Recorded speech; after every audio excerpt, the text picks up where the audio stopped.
We've got everything here from a Bic biro from the 1950s, the Cristal ballpoint pen, to a phone box, to a motorway signage system.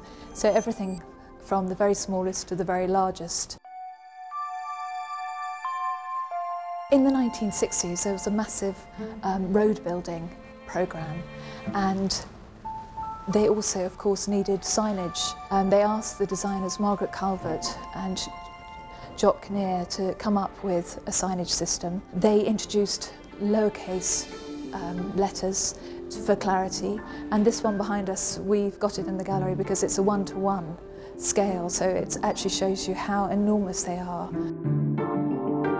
So this is the Giles Gilbert Scott K6 telephone kiosk, designed in 1935. When anybody looks at it, even though it's now redundant form, it still seems to signify Britishness.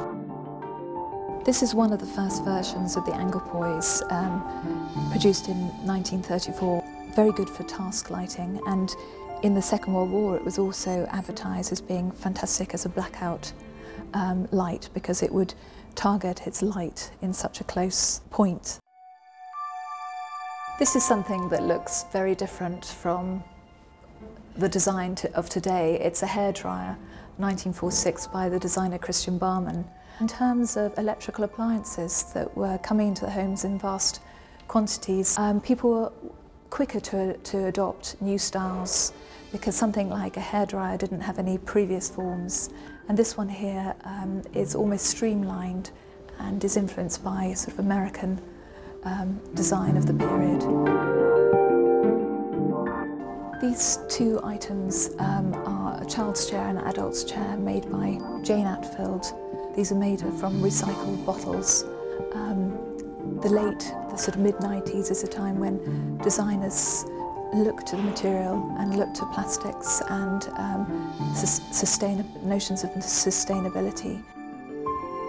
Nearly all the exciting things through the history of design have occurred because either there's a need for it, either there's a new material that's been invented, like plastic, where a designer can respond to that, or a development in technology which provides new possibilities for designers. The collection is on display to inspire young designers who look to the old design for inspiration.